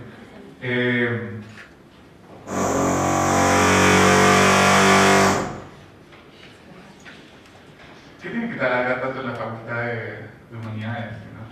Bueno, yo creo que es súper importante develar y ser sumamente claro y hacer avanzar el debate en ese sentido. Creo que uno tiene que ser lo suficientemente honesto intelectualmente y políticamente, por ejemplo, para reconocer de que todos los actores políticos en el debate de la Universidad Católica, por ejemplo en 2009, que es cuando yo más lo conocí, el espectro más a la izquierda, que en ese tiempo era el MEI, hablaba de arancel diferenciado. Ningún solo actor de la política universitaria dentro de la Universidad Católica hablaba de gratuidad universal en la educación. Y producto de el debate, los procesos propios dentro del movimiento, hemos adoptado todo un sentido común, un entendimiento de qué es lo que significa esa gratuidad y la universalidad, que creo que ha hecho avanzar el debate. Entonces, cuando se plantean estos temas como lo que tú estás diciendo, creo que es importante hacer un ejercicio, o aspirar a un ejercicio parecido. Aquí, las universidades cumplen un rol fundamental en el proyecto emancipatorio que se tiene desde el Estado. Y por lo tanto, hay aspectos que tienen que por ejemplo, limitarse respecto a la autonomía universitaria, por supuesto. La Universidad Católica no puede seleccionar según bautismo o una serie de otros ritos, por ejemplo, a su académicos. Por eso yo hablo del tema del estatuto docente universitario. Chile, a lo mejor, necesita un sistema donde no necesariamente importa en qué universidad está, pero sí un emparejamiento de la carrera académica. Así como hay un estatuto docente en el mundo secundario. Y eso es fundamental. Porque si por mucho que haya, por ejemplo, elección de las autoridades, bueno, ¿qué es lo que pasa si los que participan de la elección han sido contratados en su jornada laboral netamente por ser más o menos católicos, dependiendo de la visión del decano, de la iglesia, de no sé qué, y al final los que terminan votando también ya parten sobre un universo electoral que está completamente sesgado y es antidemocrático?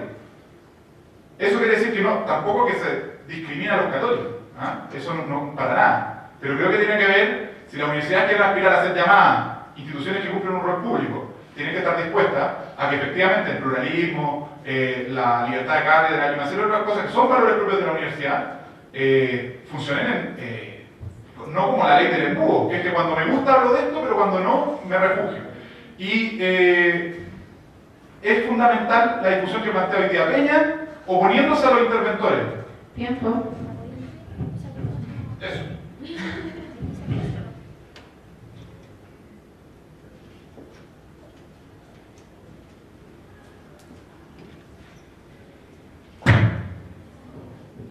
¿Aló? Yo quería hacer una pregunta a los tres expositores sobre qué piensan del proyecto interventor que ha tirado el gobierno y también de la propuesta del diputado Boric de pensar también la posible estatización de universidades que no cumplan con, no tengan una buena finanza, pero también no cumplan con un criterio de proyecto educativo. Entonces, para los tres.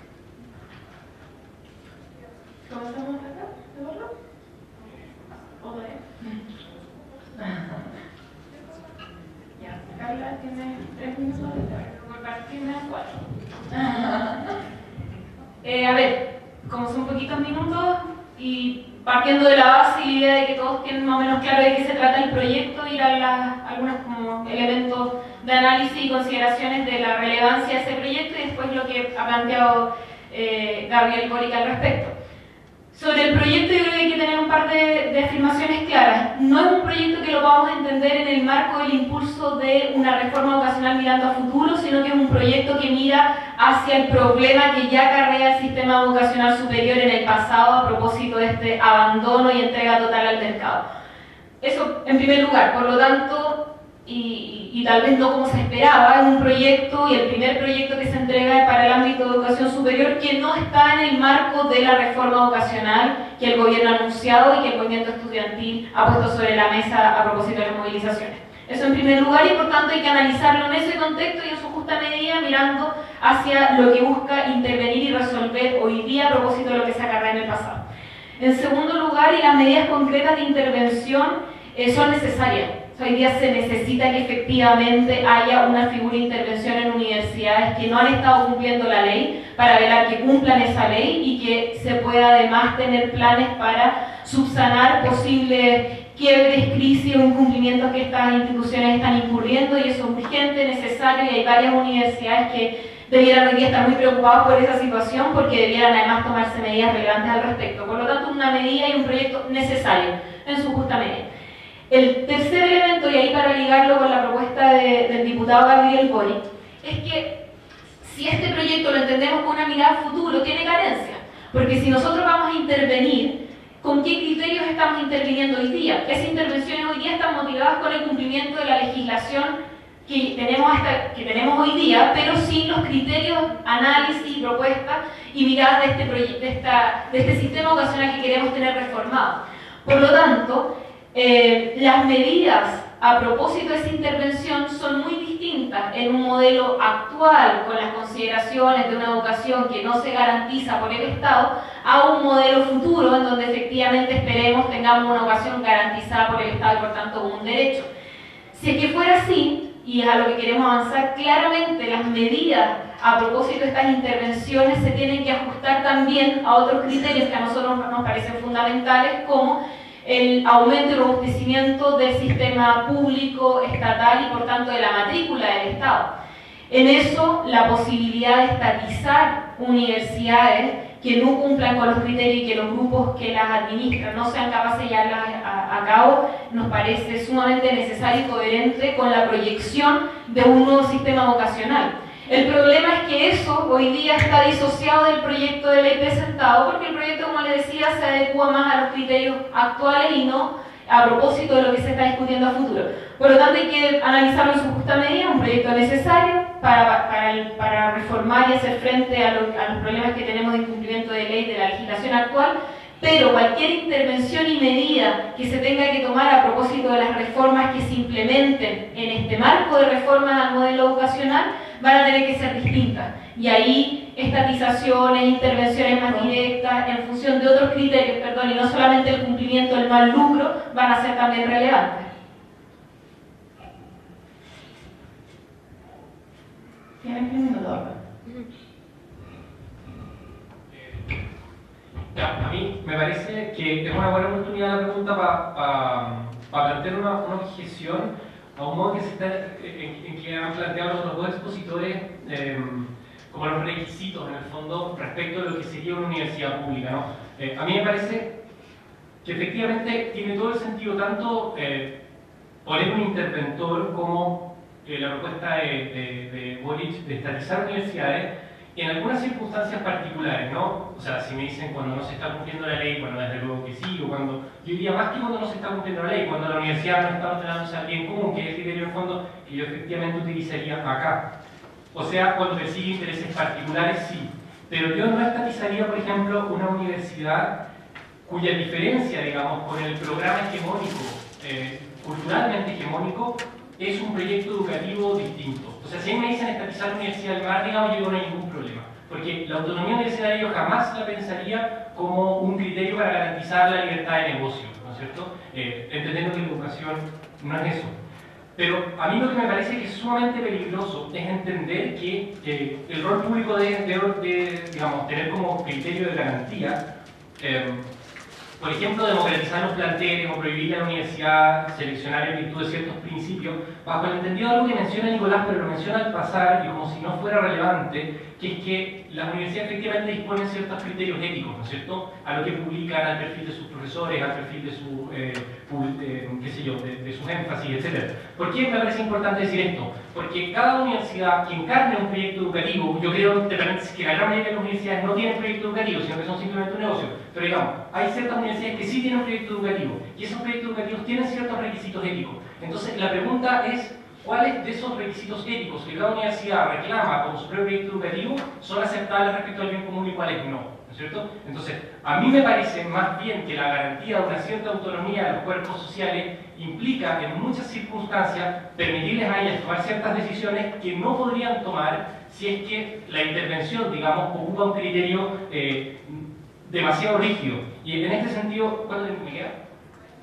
Ya. En este sentido, quería decir lo siguiente, hay que tener muchísimo cuidado con usar la palabra democratizar como sinónimo de aumentar las instancias de sufragio, ¿no? Porque si democratizar significa aumentar la participación, ok, pero que la participación aumente de manera comunitaria y no de manera individual, ¿no? Porque el sufragio, nuevamente, como mecanismo burgués de toma de decisiones, es un mecanismo individual, ¿no es cierto? Entonces, si se construye una hegemonía social, una hegemonía cultural demasiado potente, te va a disputar todas las instituciones sociales y todas las organizaciones sociales van a quedar al servicio de esa identidad, excluyendo la pluralidad social. Ese es como el mono que me gustaría poner en evidencia cuando entendemos que volver a una institución pública significa democratizarla, o sea, bajar a nivel individual las instancias de toma de decisiones. Gracias.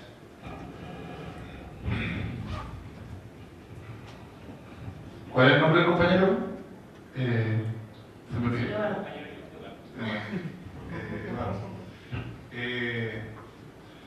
A ver, encuentro interesante también que debatamos sobre esta materia.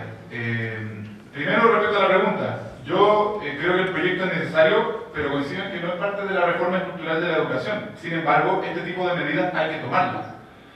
Hay que entender por qué la derecha y algunos grupos de interés, como en particular el rector Peña, hoy día están básicamente oponiéndose tajantemente a esta alternativa, que a lo mejor algunos, y incluyo también las opiniones que vertió Gabriel Boric en los días y horas recientes, lo encuentran como demasiado poco, la verdad. Y la razón es porque si es que entra alguien al gobierno corporativo de las instituciones y tiene la capacidad de acceder a todos los balances, de tomar algunas determinaciones, y de básicamente develar todo esto que está opaco, si yo no tengo nada que ocultar, no estoy lucrando, ¿cuál sería el problema? Ahora, respecto a la estatización, eso es más complejo, es expropiación, dijo Gabriel, puntualmente. Yo creo que hay que tener ojo, porque hoy día en Chile, en el contexto de un Estado constitucionalmente neoliberal, inédito en el mundo, las derivaciones prácticas de procesos, por ejemplo, como la expropiación, implican de que, por un lado, los costos de eso al Estado eventualmente sean a lo mejor inabordables, o sea, y por otro lado, que también cuando uno se hace de la propiedad de determinada institución, finalmente está asumiendo la propiedad tanto de los activos como de los pasivos que puede tener una institución. Entonces yo no creo que el Estado asuma las deudas de las universidades mal manejadas, por ejemplo, que es un caso que existe. O que, por ejemplo, nos quedemos sin recursos para financiar la operación de una educación con fines públicos y un fortalecimiento de la educación pública estatal también, producto de tener que gastar esos recursos en básicamente pagar precios de mercado para poder hacer las expropiaciones. No sé si me explico. Entonces, creo que yo, como que si nos quedamos en los, vamos a hablar de los eslogans, como que yo puedo estar muy de acuerdo con lo que dice Gabriel, pero yo trabajo, por ejemplo, como secretario comunal de planificación de un municipio y me toca hacerme cargo del proceso expropiatorio, y lo cierto es que cuesta plata, Entonces, si me ponen a mí prioridades, bueno, hacer que se sequen esas universidades en un proceso de transición y en el fondo poder trasladar a toda esa matrícula a otras instituciones donde uno efectivamente puede hacerse cargo de las condiciones en las que se hace educación y de en qué se utilizan los recursos públicos, respecto de gastarse la plata en adquirir los activos y los pasivos de determinadas instituciones, yo prefiero que nos gastemos la plata lo primero y los recursos son limitados. Y no sé si es el caso de hablar de los cuatro temporadas. 11 segundos. Ya, entonces no. Porque, bueno, el tema que plantea Eduardo me parece súper interesante en todo caso respecto a los valores éticos y ojalá que tuviéramos espacio para ahí. ¿Qué pregunta alguien?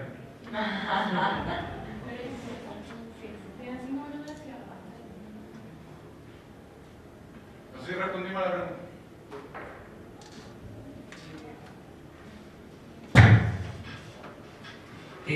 Yo tengo una pregunta que quizás puede servir para responder eso. Y es que en la exposición, sobre todo de los profesores y de profesores está muy presente la noción de bien común explícitamente en Eduardo, y siento que un poco menos explícitamente de interés general en Barcelona. Y creo que ambas, yo personalmente estoy en contradicción de usar esas dos posiciones porque creo que no existen, que más bien son construcciones producto de poder, de luchas de poder que alguien las fija. O sea, el bien común, Galán decía, la iglesia se aproxima a ese bien común. Yo no estoy seguro si ese bien común lo estamos entendiendo como algo natural, fijado en ese sentido, y al que podemos acceder casi por un ejercicio de negación. Y en ese sentido creo que es sumamente peligroso exigir que la universidad y lo público se aproximen a eso develado, casi divino, o divino directamente, no sé, esa es como una pregunta. Y en el caso de un interés general y de pensar que podemos llegar a un acuerdo democrático y que por lo tanto no puede estar ni el mercado ni el Estado, sino este espacio de la esfera pública, casi habermasiana, a que podríamos sentarnos a discutir en el café y debatir qué es el interés general, también creo que es bastante complejo porque, bueno, desde la misma noción de esfera pública habermasiana, que es una noción bastante burguesa, machista, eurocentrada, sería complejo decir que sería un interés de todos, sino que más bien el interés de ciertas clases, ciertos grupos que logran imponer su idea y hacer pasar su interés personal por un universal. Al final, la lucha por establecer cuál es lo público y qué es el bien común o qué es el interés general termina siendo más bien de una lucha de poder. Y en ese sentido me parece difícil dejar en esos dos argumentos la definición de lo público y al final del día la función de la educación, sobre todo de la educación universitaria, porque estaríamos dejándolo al arbitrio de quién tiene más poder independiente de en qué aspecto se elija, que es prácticamente lo mismo que el mercado, porque en el mercado también se define por un poder que es distinto, el poder económico. Entonces me gustaría que aclaráramos un poco eso, quizás sirve también para establecer lo que decían. Y en el mismo sentido, también, si bien concuerdo en que nadie podría decir que con lo estatal se define lo público y así de simple, porque obviamente hoy día estamos en un Estado que es un Estado de clase, que tiene cierto interés y que está cooptado. Siento y me gustaría que se profundizara en qué elementos sí aporta el Estado o si no aporta ninguno. Yo personalmente creo que el Estado sí aporta en el sentido de la posibilidad de garantizar cierto espacio de disputa, que al final del día lo que hacen es sincerar que el interés general, el bien común, no es más que una lucha de poder, y donde tenemos que intentar ver, en este caso los que estamos contra un sistema neoliberal, cómo derrotamos a los que sí están en un sistema neoliberal. Y en eso sí concuerdo que no puede ser un tema de sufragio, porque simplemente con el sufragio se reduce al interés y estamos a la merced de la hegemonía. Entonces, por un lado, si pudieran aclarar, y para los tres, qué pasa con estas ideas de interés general, interés o bien común, y cuál es el rol final del Estado, si existe ese rol, como más particularmente. Yo creo, si ustedes creen que podría ser un garante y un necesario garante del espacio de disputa democrático, con todos los repartos que tiene la democracia. Ok. ¿Tienes 3 minutos de hablar? ¿Cómo? ¿Tienes 3 minutos? Gracias. Usted dijo muchas cosas, compañero, que no sé si se pueden abordar en 3 minutos, y también hizo algunas afirmaciones. Yo no mencioné a Habermas en ningún minuto, sí hablé de la esfera pública, pero también uno puede mencionar a Judith Butler, y que no puede ser que también habla de la esfera pública y no obedece a los mismos rasgos como machistas que usted utilizó. Respecto a ver, yo creo que, bien claro, creo que esta cuestión es súper concreta. Aquí en Chile tiene que cambiar el rumbo del desarrollo social, político y económico del país. Se ha ido construyendo un relativo consenso en torno a eso. Este va a ser un espacio de disputa permanente, lo van a hacer las universidades, la sociedad a la que yo aspiro no es un espacio donde todos pensamos igual, sino que donde hay espacio para que esa disputa hegemónica se exprese, no que desaparezca. Y en ese sentido, creo que hay que diferenciar. Aquí estamos debatiendo sobre qué hace el Estado con su plata. Yo no me estoy metiendo con lo que hace el desarrollo histórico de las instituciones universitarias que tienen más tiempo que el Estado. Son más viejas que el Estado las universidades en el mundo. ¿Ah? Y tienen una serie de, efectivamente, de actividades que se producen, de bienes propios, dijiste tú, ¿no? Efectivamente. A mí lo que me interesa es qué se hace con la plata de los contribuyentes, de los cuales la inmensa mayoría son los trabajadores. Eso es lo que a mí me interesa. ¿Ah? Entonces, cuando uno se va concretamente a eso, la universidad, respecto al Estado y al proyecto emancipatorio que puede vehiculizarse a través de él, básicamente han cumplido, primero en el siglo XIX en Chile, una función de formar élites, gobernantes, luego élites también empresariales. En algún momento ni siquiera habían para el tema empresarial, se importaban de Alemania, ingenieros, qué sé yo, cuando había que hacer una línea de tren. ¿Ah? Formar eso, al mismo tiempo aparece una segunda función que es la producción de conocimiento per se, y hoy día ya no es la formación de la élite del rol del espacio universitario. Hoy día es el espacio de la habilitación de la ciudadanía. Vamos a avanzar hacia un tipo de sociedades, ya estamos avanzando, y los compañeros del PD brasileño lo tienen súper claro, donde tenemos que aspirar a que el 100% de la población tenga instrucción terciaria, no universitaria necesariamente, pero terciaria, y que además, en sociedades donde las personas van a vivir más de 100 años, accedan a educación continua, permanente, no solamente en un momento de su vida.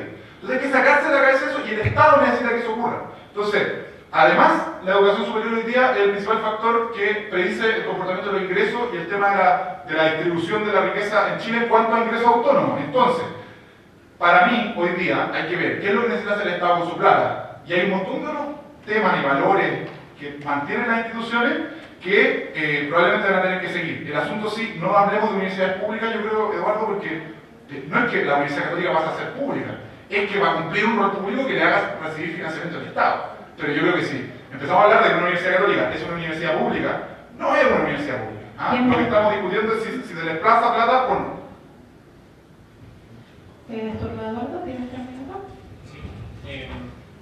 Bueno, comparto con Nicolás, que son muchas cosas para decir algunas. Primero, respecto a la última interpelación de Nicolás, a ver, yo estoy absolutamente de acuerdo en que la Universidad Católica no es una universidad pública, pero yo diría que tampoco la Universidad de Chile es una universidad pública, que es lo que dije en el fondo antes que tú llegaras, solamente para aclararte. O sea, yo creo que una universidad pública no es algo que remita a su origen, y esa es como la aclaración que quería hacer, y en el fondo yo estaría de acuerdo con que todas las universidades se transformaran en instituciones públicas en este sentido que he defendido. Ahora, con respecto a la pregunta que hace María, yo tampoco creo en el interés general, no creo que eso exista, si el tema de interés general en los términos, digamos, de Rousseau o incluso en los que defiende Fernando Atria, por ejemplo, ¿no? Y en eso comparto plenamente la exposición que hacía Carla, ¿no? Respecto de que lo que se disfraza como interés general son intereses particulares. Sí creo en el bien común, pero no como algo revelado, digamos. El concepto de bien común, de hecho, es bien anterior a Cristo. Creo en el bien común como algo que exige discernimiento y que es totalmente distinto decir que nosotros estamos haciendo política tratando de discernir qué es lo bueno para todos, o sea, qué es lo justo, digamos, respecto a decir yo voy a luchar por un interés que reconozco como un interés particular sobre el cual quiero, digamos, lograr construir poder. Es muy diferente, porque a mí lo que me parece que es clave acá es el carácter inclusivo de la idea del bien común, ¿no? Que al menos en teoría, aunque obviamente uno puede equivocarse en su discernimiento, el bien común es algo que es bueno para todos, ¿te fijáis? Que no es lo mismo que construir una hegemonía. Entonces, a mí lo que me parece muy importante es efectivamente tener a la vista esta noción de poder, porque la pregunta va a ser a qué nivel se dan las disputas hegemónicas, porque desde luego yo soy partidario de que las disputas hegemónicas se den a nivel comunitario, que es lo que dije al principio, y a mí me parece en el sentido que la propia posibilidad de levantar un proyecto educativo o un proyecto de difusión de pensamiento es un espacio de resistencia. Por eso a mí me asusto cuando se entiende que todas las comunidades humanas, todas las organizaciones sociales tienen que seguir un mismo criterio de gobierno. Porque si uno internaliza el espacio de toma de decisiones al interior de cada organización social, está el riesgo de que las hegemonías construidas a nivel general, digamos, se filtren a nivel de todas las organizaciones sociales y termine no permitiendo dar las disputas que tú quieres que permita el Estado, sino que al contrario, sofocando toda posibilidad de generar un espacio de resistencia. Digamos, si nosotros vivimos en una sociedad dominada por una cultura individualista, como de hecho yo creo que es en buena medida la nuestra, me parece que está el riesgo muy potente de que te penetre eso, incluso, digamos, las organizaciones, creo que si tú tenés 10 personas convencidas de que hay que disputar eso, ¿no? Y de que hay que generar un espacio de resistencia contra el individualismo, tú podrías organizar esas 10 personas y armar la Fundación CREA, ¿te fijáis? Bueno, no sé, pues, y si efectivamente en la Fundación CREA se pueden colar 10 gallos, disputarte el espacio y torcer totalmente el eje, porque hay una cosa que le exige a esa organización, gobernarse según cierto criterio que es hegemónico a nivel general, está el riesgo de limitar los espacios de resistencia.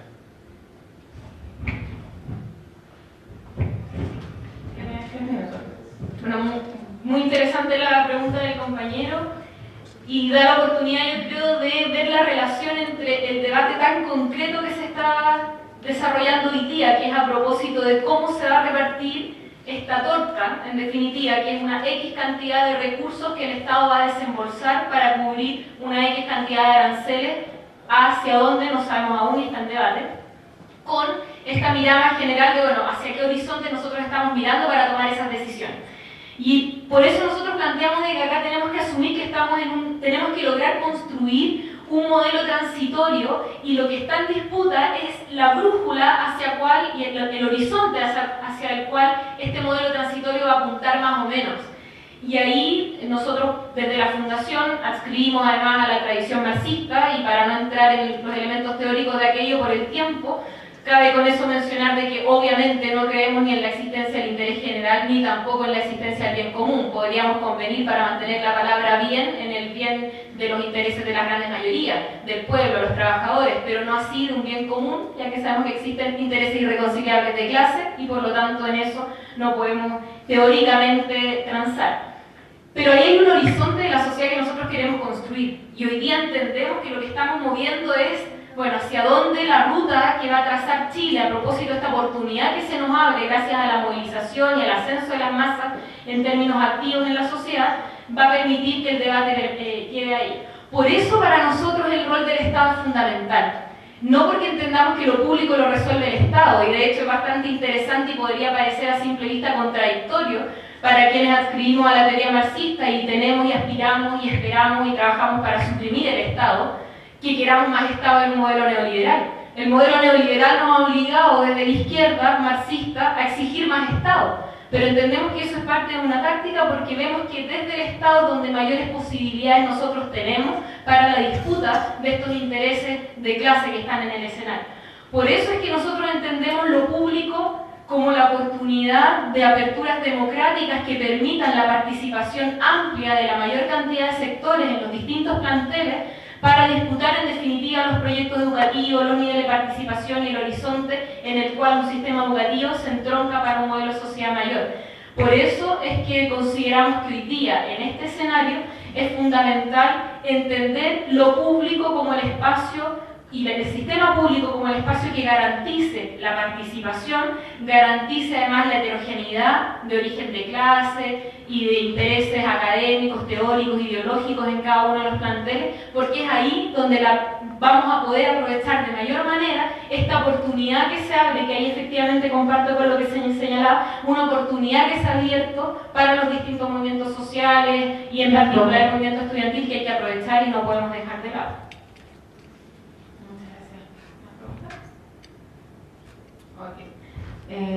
Ahora tiene cada expositor va a tener 5 minutos para hacer un cierre. El orden va a ser al revés a como empezamos, por lo tanto partiría Nicolás.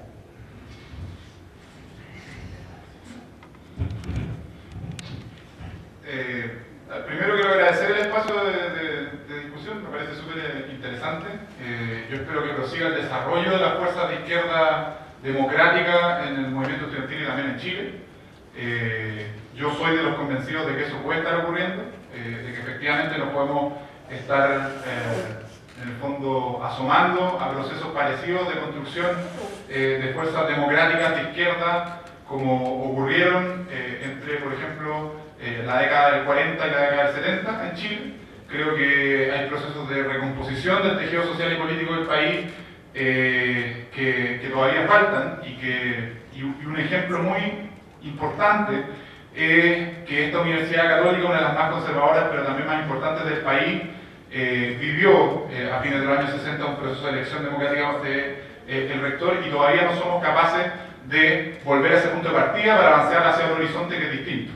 Donde recién, por ejemplo, podríamos decir hay una especie de transición atrasada, donde recién en el año 98 se eligió el primer rector que no provenía de la dictadura en esta universidad, donde recién en el año 2011 se pudo generar el primer homenaje y el primer recordatorio de los detenidos desaparecidos de la universidad de manera un poco más oficial. O sea, vamos como atrasados en varias décadas y yo espero que volvamos a ese punto de partida que es la elección democrática de nuestras autoridades. Solo quiero decir de que en este debate hay una oportunidad gigantesca de entender el contexto en el que estamos.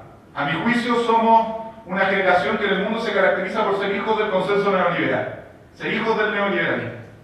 Somos hijos del neoliberalismo. No conocemos otra cosa, en términos empíricos. Y hay que ser capaz de entender qué es lo que significa esto. Hay un autor brasileño que a mí me gusta mucho, que se llama Roberto Mangabeira Unger, que critica por qué la izquierda le había dejado regalado el fenómeno del individuo a la derecha. Y entonces todo nuestro discurso era socializante, estatizante, totalizante, generalizante. Y en cambio no teníamos un discurso alternativo a lo que el neoliberalismo sí generó con su individualismo. Y hay un autor que se llama Norbert Lehner que creo que dice algo interesante, cuando nos han prometido al final de que tenemos que autodeterminarnos en materia individual de manera prácticamente total, en cada uno de los ámbitos de la vida, desde lo que uno come hasta todos los aspectos, digamos. Hay una tensión fundamental que cuando uno se escapa del metro cuadrado, se da cuenta que esa posibilidad de autodeterminación no es tal, no existe.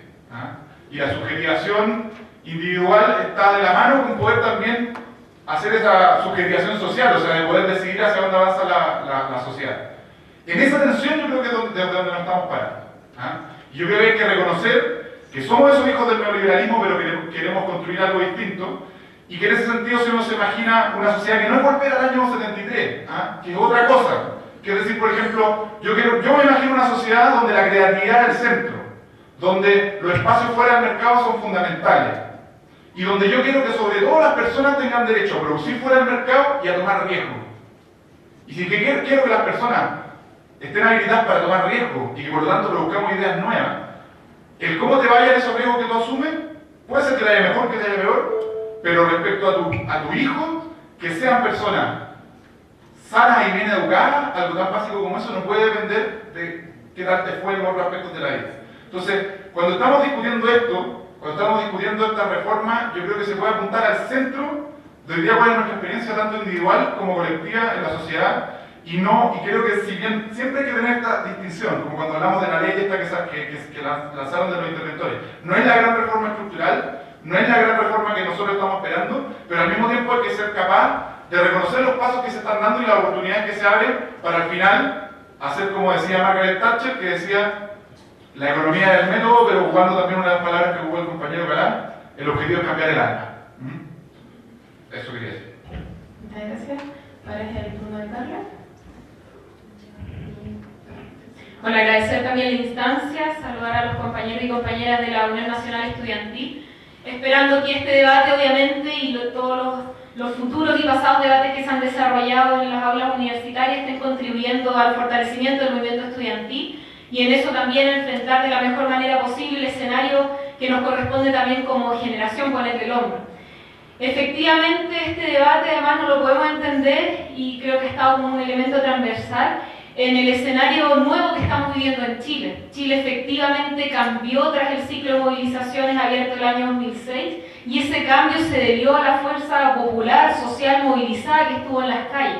Ese protagonismo tenemos el riesgo de que hoy día se empiece a perder Este año efectivamente ha estado carente de ese copamiento de las calles y no por eso vamos a concluir de que el movimiento social no está, pero efectivamente estamos frente a esa opción y preocupación del bloque dominante de recomponer este consenso neoliberal que se perdió y que se perdió gracias al impulso de los estudiantes, de los trabajadores, de los pobladores. Pero la medida y la única opción y forma que nosotros tenemos para seguir avanzando es, bueno, levantar un proyecto y una propuesta que se contraponga al modelo actual. Y por eso es tan relevante y una oportunidad tan grande la que nos dan estos debates y estas reformas que se están impulsando, porque tenemos ahora que discutir sobre elementos de fondo, contenido, de cómo las grandes consignas, los grandes horizontes que nos hemos planteado durante años queremos empezar a materializar.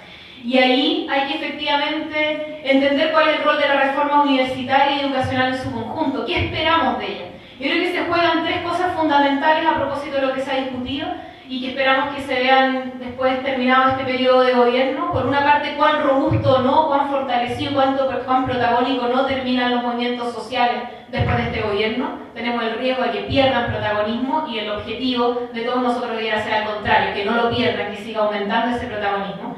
A su vez, y en segundo lugar, cuán cerca o cuán lejos vamos quedando de una ruta neoliberal que Chile ha mantenido durante estos años. Efectivamente, durante estos 3 años no va a terminar el neoliberalismo, menos se va a avanzar a la supresión del capitalismo, pero sí efectivamente se está jugando cuán lejos o cuán cerca estamos moviendo esa brújula que permite que este país avance. Y en ese sentido va a ser relevante lo que se pueda desarrollar. Y en tercer lugar va a ser sumamente relevante también cuán cerca o cuán lejos vamos a quedar de efectivamente construir un proyecto distinto de sociedad que se pueda también manifestar como alguna de las alternativas que el pueblo chileno pueda acoger, optar y luchar por ella. Son esos 3 elementos los que se juegan y por eso es tan relevante y ese es el sentido que tienen estas discusiones en torno a lo público, la forma que en definitiva se financia la educación. Son elementos tal vez técnicos, puntuales hoy día, pero que se entroncan necesariamente en estos horizontes mayores que debemos asegurar, sobre todo entendiendo que estamos ante una oportunidad fundamental que no podemos dejar llevar. Si perdemos el protagonismo nosotros, lo va a tomar nuevamente el bloque dominante y vamos a perder esta oportunidad que se abrió gracias al esfuerzo de millones y millones en las calles.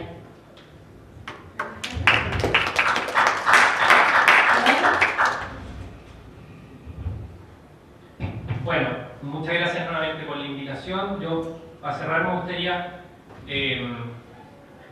acoger una idea que dijo Carla en su penúltima intervención, que es la pregunta cómo repartir la torta, que me parece que es una buena forma de sintetizar cuál es la idea que tengo yo sobre esta cuestión, ¿no? Y en ese sentido, tal vez transparente algunas cosas, porque como efectivamente yo sí creo en el concepto de bien común, me gustaría dar algunos elementos que permiten iluminar cómo creo yo que se aplicarían las universidades para considerar las universidades públicas. Y en ese sentido, por ejemplo, estoy muy de acuerdo con que hay que favorecer dramáticamente la heterogeneidad social de los planteles universitarios para considerar que efectivamente en ellos se dé algo así como una vocación pública o un rol público en los términos que plantea Nicolás. A mí me parece muy importante también, que algo que no se ha mencionado acá, yo lo dije al principio, pero es velar porque todas las instituciones públicas tengan condiciones internas de justicia. Y en ese sentido me parece, por ejemplo, que el modo en que la universidad trata a sus trabajadores o el modo en que se desarrollan las prácticas asociativas al interior del cuerpo organizacional cualquiera debería ser un criterio prioritario para entender que será la universidad que está ordenada al bien común, ¿no? Y en ese sentido yo tengo mucho ojo, por ejemplo, a las prácticas antisindicales que sean universidades como esta inclusive. Estoy, en cambio, en desacuerdo con exigir cierto mecanismo particular de toma de decisiones, como es lo que se ha dicho acá, que las autoridades tengan que ser escogidas, por voto universal. En ese tipo de cosas estoy en desacuerdo, por las razones que he mencionado ya a lo largo de toda la exposición, pero en cambio, sí estoy de acuerdo con que haya que exigirle a todas las instituciones que todas sus prácticas institucionales estén en el marco de aquello que la autoridad política del Estado, en este caso, discierna como lo bueno, lo justo, lo deseable o lo respetable, ¿no? Y en ese sentido, a mí me parece que criterios como estos deberían hacer primar por sobre cosas formales, ¿no? O sea, cosas sustantivas sobre cosas formales. Es más importante cuál es el perfil del egresado de una universidad, cuál es el tipo de investigación que realiza. Esas son cosas que me preocupan muchísimo más que cómo escogen a sus autoridades, que les reconozco que me parece una preocupación más bien burguesita, pero ya, en fin, eso después. Y lo que sí es cierto es que, como yo también soy partidario en un sentido bien particular de discutir el proyecto neoliberal, yo querría poner una atención, ¿ya? Y es una atención sobre que si bien la educación gratuita es una bandera que se ha vuelto muy interesante por el modo en que se ha enfocado, nunca hay que perder de vista que la educación gratuita es una cuestión con la que estaba de acuerdo Friedman, ¿ya? Y que efectivamente la sociedad de las oportunidades gringa, que es una sociedad neoliberal así pero de manual, tiene en la cabeza que el único bien, digamos, que debe ser garantizado en la educación, porque es precisamente un principio de habilitación individual. Entonces, a mí me parece muy importante discutir más bien como el talante antropológico de las transformaciones sociales que no tengan como foco un individuo que debe promoverse, digamos. Y a mí, yo debo confesar que estas ideas que sueña Nicolás como de creatividad o de tomar riesgo, a mí me suenan en algún sentido medio sospechosas. Me suenan bastante emprendimiento y una serie de lógicas que a mí, al menos pongo muchas antenas ahí, y a mí, si se me pregunta a mí cuál, digamos, sería mi sueño de las transformaciones sociales que está viviendo Chile, es que al cabo de este proceso se fomentara más bien una organización basal que reconstruyera el tejido social con una perspectiva comunitaria, con un sentido de comunidad, y quisiera de toda la, digamos, organización social chilena un conjunto de instituciones robustas y saludables y participativas incluso. Gracias.